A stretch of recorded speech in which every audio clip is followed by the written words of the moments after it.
Hello friends, स्वागत करते हैं आपके अपने चैनल श्री साइंस लेक्चर में एक और नए क्वेश्चन के साथ।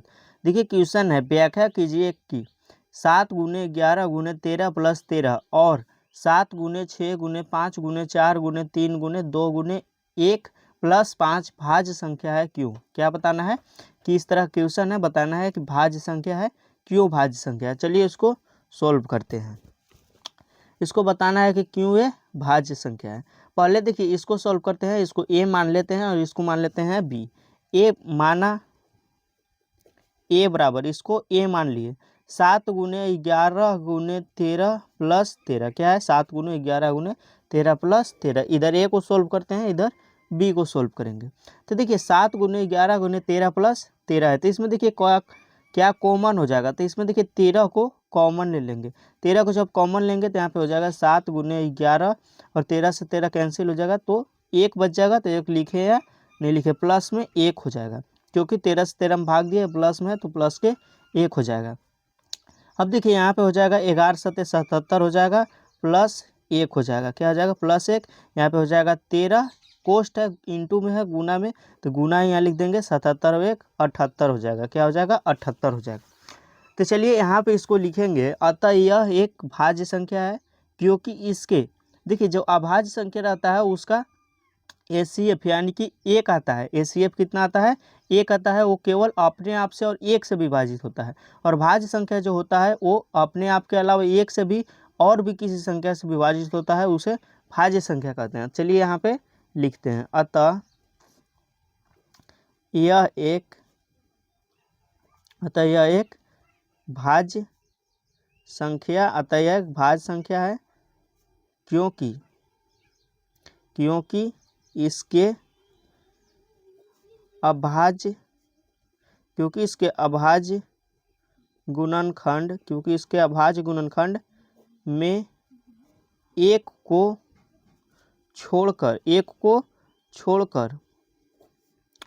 अन्य दो गुणनखंड हैं। देखिए जो अभाज्य संख्या होता है उसका केवल एक गुणनखंड होता है और वो एक और अपने आप से विभाजित होता है। और भाज्य संख्या जो होता है वो 1 से भी विभाजित होगा, अपने आप से भी विभाजित होगा और भी संख्या से विभाजित होगा। तो देखिए 1 से तो विभाजित है, लेकिन 2 और संख्या से विभाजित है, तो यह एक भाज्य संख्या होगा। चलिए अब माना यहाँ पे बी को सोल्व करते हैं। किसको? बी को। बी बराबर हो जाएगा 7 गुने 6 गुने 5 गुने 4 गुने 3 गुने 2 गुने 1 प्लस 5, 2 गुने 1 प्लस 5। अब यहाँ पे देखिए इसमें कॉमन क्या हो जाएगा, तो इसमें 5 को कॉमन ले लेंगे, तो 7 गुने 6 गुने, यहाँ पे देखिए इससे इसमें भाग देंगे तो 1 बच जाएगा। तो 1 को लिखे या ना लिखे, यहाँ पे 4 लिखेंगे, 3 गुने 2 प्लस हो जाएगा यहाँ पे, और 5 से 5 में भाग देंगे तो यहाँ पे 1 बच जाएगा। कितना? 1 बच जाएगा। 1 प्लस में है तो इसको लिखेंगे।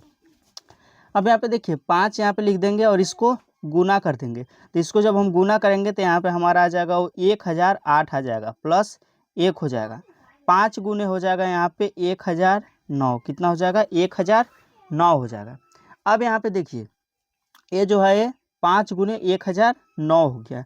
इसमें भी यहाँ पे लिखेंगे, अतः यह भी एक भाज्य संख्या है। अतः यह भी एक भाज्य संख्या है क्योंकि इसके भी अभाज्य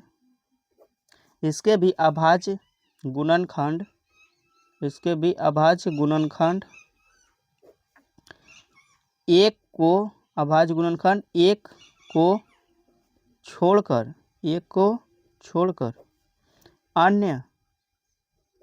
को छोड़कर अन्य दो गुणनखंड है। क्या है? अन्य दो गुणनखंड हैं।